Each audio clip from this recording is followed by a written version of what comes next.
Welcome back to the S.H.E.Gallery show. Thank you for being with us. Today we are here live with a very special guest, legendary guest, the nasty, terrible T-Kid, joining us live. He stood up all the way from Europe.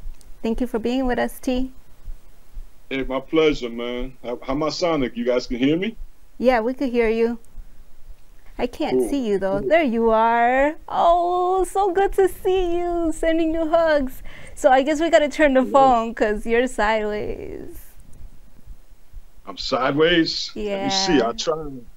How's that? There you go. How you doing?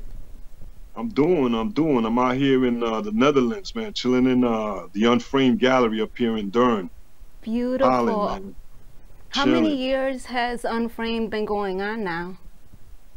Unframed's been going on. I think the first time I did the Unframed event was in 2018. 2018 was the first year we did it, I think. Was it 2018, Saya? Yeah, 2018 was the first year. And it happened in out here in the Netherlands. I forgot the name of the city. But anyway, it was a big show, man. A big gallery, live painting, a lot of people coming by, man, from all over the, all over Europe, all over the world, actually, man. They invited artists and stuff, and they did it for a couple of years.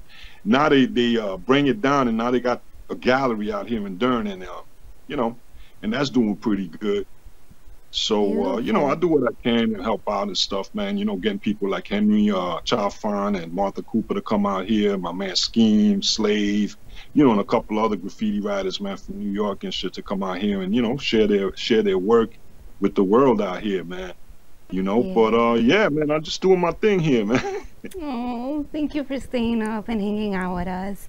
I remember when Unframed first happened and they were talking to me about it. I was so excited. Oh yeah, Empty came out, man. Empty from Chicago, man. He came out here. He did his thing, man. He hooked up some canvases and whatnot, man. You did pretty good, man. People loved them out here. I have a poster. It's a keepsake. Yeah. So we're gonna get started. I put together a little recap from your documentary and added some images so people can get to know you for people that don't know you. That right there, this is what gives us a bad name. Because see, just gives the opportunity to somebody with no talent whatsoever. They call themselves graffiti artists and stuff, and they come and they usually last about a month or two, and say, hey, look, did you see on the corner of 149th and 3rd Avenue? I got a tag there. It's all about attention. That's what that is. Hardcore graffiti writer would put his name there and everywhere else, and do it with style. Yeah, that's in the beginning of the usually the guys that have notoriety, they'll do their name big, like big bubble letters and stuff. But most of the guys that you see scribbling, they're just taggers that just pop up out of nowhere and disappear just as quick as they came. That's it. Goodbye, Charlie. That's it.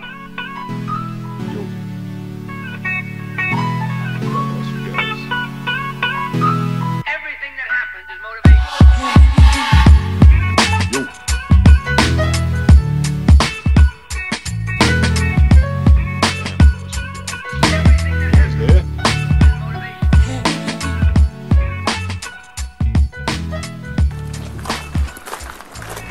Terrible T-Kid 170. Terrible T-Kid 170. Boogie Down Bronx, New York. Boogie Down style.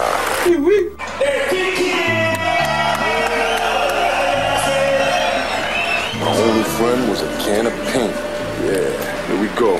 Here we go to the nasty. You gotta understand, man, in the 70s, man, most of the cops in New York City looked at us like we were animals. I've always been an underground writer, man. We call it a fever.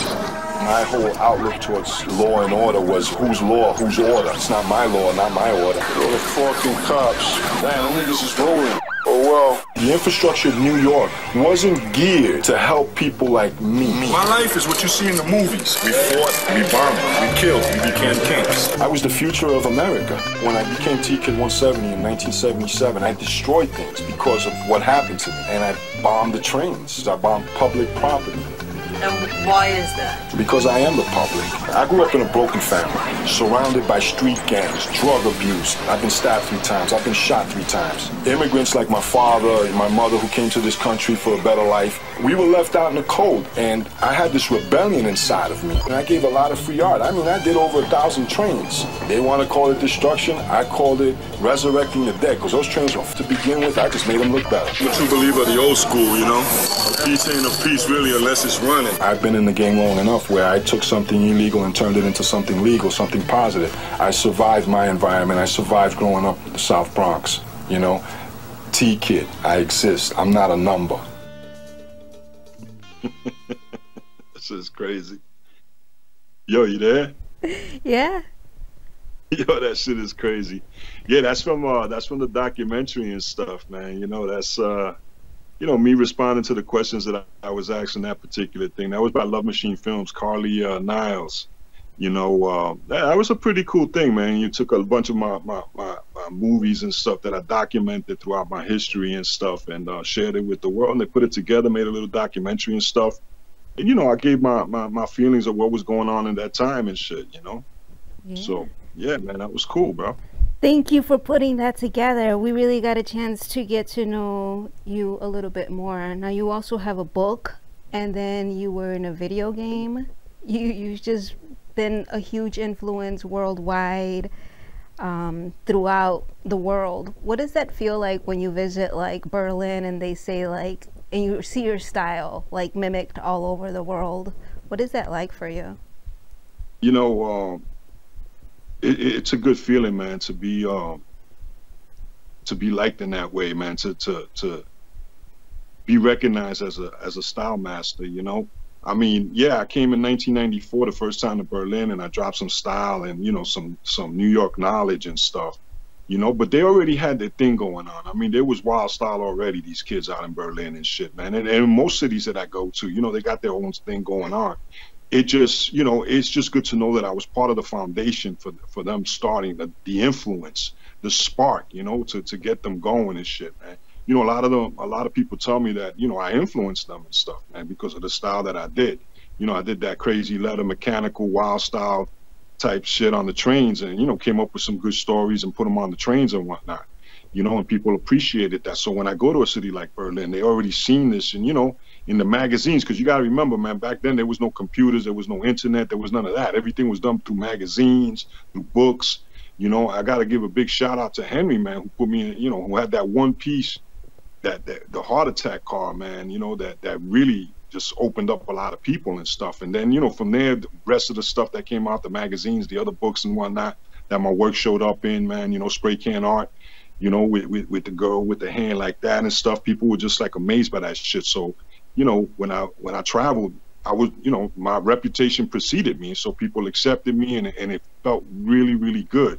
And the best part is to get, you know, with the locals and stuff and experience their culture and learn what they're all about and learn the styles that they do and how they incorporate what they learned from me into their style and make their own style. Because see, at the end of the day, that's what they did. They created their own style from my style, you know, from what they saw from me and other writers coming out of New York, you know. So, you know, I can't say that they totally mimicked me per se, but, you know, I was a big influence, and the style that I brought was a big influence. And of course, the style that I brought was from all the writers that I learned from, such as Tracy 168, you know, Riff 170, Phase 2, those cats, man. You know, I looked up to those dudes. I used to see them, man, you know. Used to see their shit running live on the trains and stuff, and always said, damn, that's what I want to do. I want to do pieces and whatnot, you know, and that's what it was all about for me, man. Influence. Now, you're talking about Style Master. I'm not giving tours at the Art Institute, so I get to give like these lectures on art. And I haven't been able to do lectures on graffiti art at the Art Institute yet, because we don't have graffiti art yet there. But I've been invited to give a lecture at the 19th Century Club in Oak Park. That's November 27th, and they asked me to talk on one of the artworks at the Art Institute, and they asked me what my expertise was, what kind of art I liked, and I was like, well, graffiti, but we don't have graffiti. And they had a meeting and they accepted graffiti as an art form, which is, you know, means a lot to me. So you were in the birth of hip hop. We know that you started with gangs, you were initiated or recruited in a gang when you were just 13 years old. So you started writing King 13, right? Yeah, King 13. Sound King you, man. 13. Over there. I lived on And Boynton Avenue between Brooklyn and Watson, man. And we used to play in the park there, man, in Soundview and shit, man. And I remember being there doing tricks on the swings and shit and coming back from beating these other kids from another park and writing King 13 on the Bodega Icebox. And I got approached by a couple of guys and they inducted me into the gang. They made me that offer I couldn't refuse, man. That shit was funny. You know, I look yeah, back at it now, but you know, it was crazy. Back then, it was really hard, man. It was hard life. You know, in the 70s in that part of the Bronx, that shit was crazy, man. yeah. So we're talking about the 70s in New York. And at this time, I'm curious, when you said that they recruited you into a gang, did they beat you up? Because in Chicago, No, when you got to join a gang, they were gonna beat me up. but they didn't They to were gonna initiate fuck me you? up, man. They were gonna fuck me up, man. They said, "Yo, you're tagging on our turf, man." I'm like, I didn't even know what the fuck the turf meant, man. They said, "You tagging on our turf, man. You know, we're gonna fuck you up, man." You know. So, but in And, Chicago, to join a gang, like even if they recruit you, they initiate you, and part of the initiation is beating you up to like toughen you up. So they don't do that in New York? oh, Is that just a to get out the Chicago gang, thing? I had to get lashes to get out of that fucking gang. That was the Bronx Enchanters and shit, man. That was Fucking, going what was to the be my kid? next question. What'd you do to get out? That was the Bronx Enchanters, man. Yo, it's funny because see, man, you know, I led a dual life, man. You know, I went to live with my dad, and my dad lived in Boynton Avenue, right? And that motherfucker was like, "Yo, you going to Catholic school?" And I was like, "What?" He's like, "Yeah, you're going to Catholic school." So I had to put on a uniform, and I used to hide. I used to walk through the other blocks so the guys wouldn't see me with my Catholic uniform. So I remember summertime, I was coming back. You know, we was just finishing school and whatnot. And I was coming back. I got off the train, and I'm walking down the block. And all of a sudden, man, there was, what the fuck was that kid's name, man? Fucking Bam Bam and another one, Red or something, man, shit. And they saw me and they were like, "Yo, the fuck, man? What are you wearing, man? What you a faggot with that Catholic school shit, man?" You know, they started talking that shit, and I was like, "Fuck that shit, man. Yo, I ain't down with y'all no more and shit, man." Because all they ever had me do was run into bodegas and rob shit and whatnot. I wasn't my shit, man. But yo, you know, and I was young to get in. I was a kid, man. I was 12 turning 13 years old that summer. I remember, man, you know, and so it wasn't a thing where they beat me up. But to get out, you know, I had to fucking take my shirt off, give them my belt, and they fucking beat me with the belt. But the thing is, my father used to whoop my ass more than them motherfuckers could ever hurt me and shit. So it really didn't mean nothing. So I got out of that gang and went and joined another gang, man. I ended up in the Renegades of Harlem, you know, writing with Danko, Smokey, you know, Diamond Dave, fucking Sly 108. He was down with the Savage Samurais and shit. I used to chill with them and shit, man. It was fucking cool, man. My boy Satch had got me into that gang and shit. We was hanging down in Harlem and shit, fucking for the Puerto Rican Day Parade, and that's how I got into that gang and stuff. But you know, with them, I started really tagging the insides and doing motion tags, and that's how my graffiti career progressed. And then I ended up fucking in Katona Park getting shot and whatnot over some bullshit, and it was crazy, man.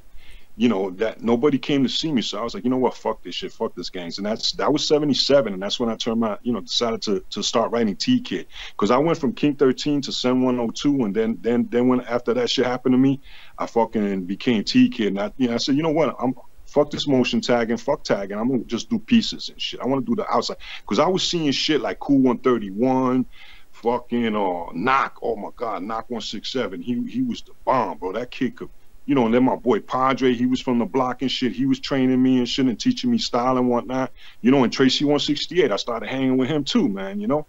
And it was crazy, man. I said, fuck it, I'm just gonna do pieces. And I dedicated myself just to do pieces, man.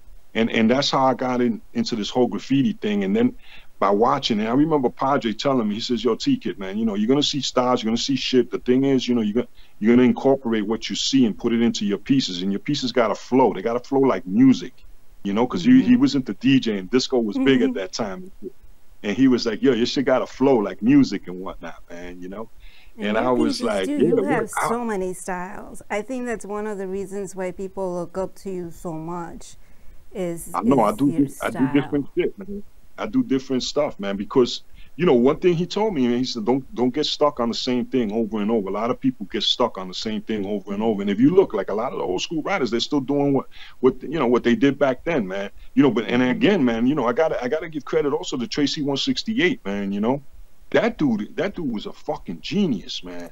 I mean, he was doing 3D letters, and I'm talking about like they think these cats out here in fucking Holland, man, fucking Delta came out with 3D style first. Nah, Tracy 168 was the first. He called that shit monster style. He didn't even call it 3D style. He called it monster style. And it wasn't as technical as what they did, but it was that form and shit, man. That like coming at you out of everywhere and shit, you know.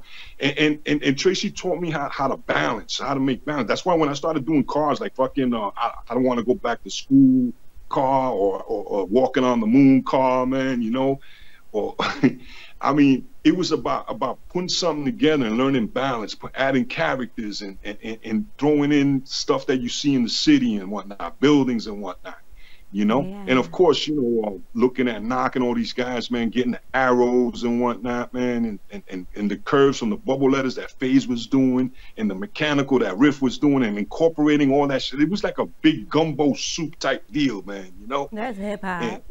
Yo, word, man, you know, and at the same time, man, you know, hip hop was starting and shit, man, you know, and it wasn't even called hip hop, man. They just called it jams. People going jam in the park. Yo, Kool Herc is jamming and shit. That shit like that. You heard, man. You know, you didn't even hear hip hop, man. You know, it's a shame that I came out here, man, and I'm missing all the parties and all the shit out in New York, man, because yo, it's popping out there right now. With Are all they this not stuff. doing anything over there? What happened? I'm doing shit out here. Yeah, I'm fucking busy out here, man. But you want to be in New York. You want to be in the Bronx. Hey, listen, man, I'm always in the Bronx and shit, man. Aww, you know? You represent that. Oh yeah, you're the Bronx ambassador. You take that everywhere you go. That's dope. Wherever I go, I bring the Bronx with me. Something else that I think people admire about you is that you took this, you know, this street form, this freedom, this expression, and you made like a business out of it for yourself pretty early on. So you took a break in 1980, you saw that there was too much violence, but then you started seeing graffiti in galleries and you were like, wait, hold up, let me get back to this. And you actually, you were showcased with Dondi, right? And like Futura. You want to talk to us about that experience, getting back into the galleries? I was in a collection called the Sam Essie's collection and shit, you know, and Futura put that together and stuff. And that had everybody, Kaz 207, Kel, you know, Case, you know, it had everybody, man, Dondi, you name it, man. Everybody was there at this place, and it was up on the, I'm trying to remember where it was. If it was on the east side and shit, or the west, it was on the east side and shit. And I think it was 77, 78, and yo, that shit was just fucking amazing, man. Then the same thing, man, with the Sydney Janis Gallery. But I wasn't really into the gallery. I still wanted to stay underground, man, you know, because I thought people were selling out and becoming commercial and all that stuff. But fame still follow you. What happened? But fame still follow you, even when you went back to the underground, right? You went back to the underground, and then you have Henry taking photos, and then England notices you and sends you over to go work with them. TDK. That was interesting. That was interesting. Yeah, so you know, I stood underground and shit, man. You know, in 1980, yeah, I took a break and I started because, you know, I was trying to get my GED, trying to get my life together and shit, man. I had a girlfriend and shit, man. This Greek girl from Chicago, you know. That's gonna be the next question. Your roots to the Shy. Yeah, sorry, man. Yo, this girl, I met her. I had that program called No More Trains, and that shit was at 853 Broadway, right on the corner of 14th Street and Broadway and shit, man. Getting paid by like Krylon, doing positive community work. They were donating. Well, I was working with a nonprofit organization called PACE, Prisoners Accelerated Creative Exposure, and they were exhibiting artwork of prisoners and whatnot. And the reason I ended up there was because I got into a fight at the place I was going for my GED, the Lower Outreach Program, the Lower Manhattan Outreach Program, and the director there, so I was talented. Her name was Sharon Marr, and she had met these guys, Bob Dunning and Karamoko Bayet, who ran PACE, Prisoners Accelerated Creative Exposure, whose head chairman happened to be Roy Cohen, you know, the lawyer. And it was funny because she met them guys and she said, you know, I had a warrant for my arrest. I got into a fight in the school and stuff, and they were going to call the cops. And she said, listen, I want you to go to these people. They're going to help you out and help you with your warrant because I don't want to see you go to jail. You're a talented individual. So I'm not going to call the cops, but you must go and meet with these guys. And I did. And I met with Bob Dunny. And he was like, yeah, blah, blah, blah. I showed him some, my black books and stuff like that. And he goes, oh, real talented. So then he was like, yo, this is what we do. And he was showing me artwork for prisoners, man. Both these guys were ex-cons. They came out of doing hard time, for whatever reason and shit. I know Karamoko was a bank robber, Bob Dunny, mail fraud, whatever the fuck he was doing. I don't know what the hell he was doing. He was a sicko, dude. But still, the motherfucker told me a lot of shit, man, And he said, hey, listen, if you had your own program, man, what would you call it? I said, I don't know, no more trains. And sure enough, boom. And it's funny because I would come and like work there and stuff and stock all the paintings from the prisoners, pack them up and whatnot for exhibits and whatnot. Even go to the prisons and whatnot, man, and fucking meet with the artists and pick up artwork and all this other shit, man. And it was fucking insane. But he was like, yo, you need to start doing your own thing and start working on canvases. And I was like, canvases, man, come on. That's what all these other assholes are doing. They're selling out, going on canvases, And I remember he got me an interview on fucking, what was that? On the AM station, the all black radio station, man. I forgot what it was, man. I know I was on there with Days and Crash and shit. And I remember they didn't let me speak, man. They just kept talking. I was trying to speak, and I'm that kind of person that, you want to talk, go ahead, man. I'll listen and shit, man. But at the end of the day, man, that shit was pretty cool, man. It was, I'm trying to remember the name of the station. It's not there no more. And then I ended up in another newspaper called the Amsterdam News and stuff. And I ended up doing a canvas for Roy Cohen, who was the chairman of the board of PACE. And I met up with him, and he had a party at the 26th Street Armory and shit. And that was a big thing, man. But what I learned was that, you can make money with graffiti. And then watching Tracy, doing murals. He was like the first guy I ever seen painting murals on gates, storefronts, bars, and whatnot. The first, thing I did with him was a bar called Jesse James and shit. Me and Padre helped him out with that one and shit, man. But he would never give us any credit, man. And that's cool, man. And I remember, I remember doing Scuba Plus on 13th Street. That was the last thing I did with Tracy. We did Skate Key. And then we did that one, and we met Sam Kinison, man, the comedian and shit, man, before he was famous, and he did his whole routine. Mm-hmm. A lot of shit happens as a graffiti writer, man, And me and Tracy, man, we used to roll deep, man, and not anymore. It's just some shit happened, man. But you know what? I love to do like a brother, man. The guy. T, I don't mean to cut you off, but believe it or not, we're almost out of time. I just want people to know that T-Kid is self-made, so much love, so much respect, coming out of gangs, getting shot 3 times, giving back to his community, being extremely dedicated. For the time that I've spent with T-Kid over the years, that's what I've seen. Somebody that's extremely dedicated to his family, to his community, very true to his art form. I wanted to compare this party to Impressionism and the Rejects in Paris, but we don't have time. But I'm gonna let you finish the show and give us, some last words, whatever message you want to share to Chicago and to the people practicing. Man, I gotta give it up to Chicago, man. The art you guys are doing out there, man, is fucking amazing. And the shit that y'all doing, the illegal underground shit, man. There's some guys out there that are really fucking doing their thing, man. But also I want to give a shout out, man, to Hip Hop Toys, man, who coming out with the new 101 scale die-cast train, man. Catch it online. It's just gonna be dropping soon, man. That's like a T-Kit car, man. 2 T-Kit cars, bro.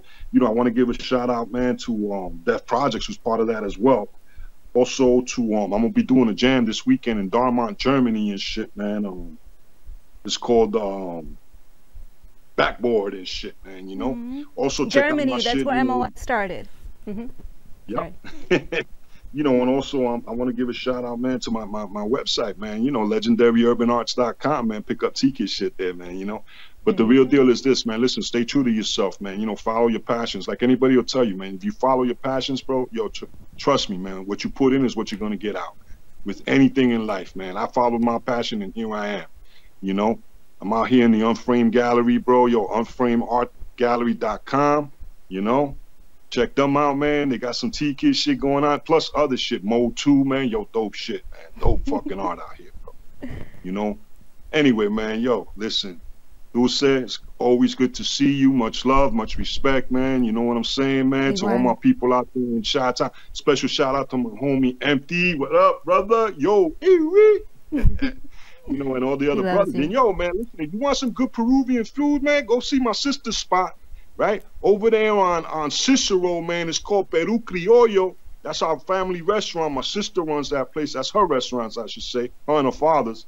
You know, great fucking food, man, out there in Chicago. And I'm going to be out there soon, man. I'm going to be out there real soon and get with you guys, man. Much love, man, all right? Definitely. Hey, yo, thank you for taking the time and having me in here, man. I wish we had more time, man. We could really kick it. Thank you. You got to come back. You got to come back. That's it. Always. We'll see you soon. Always. Much love.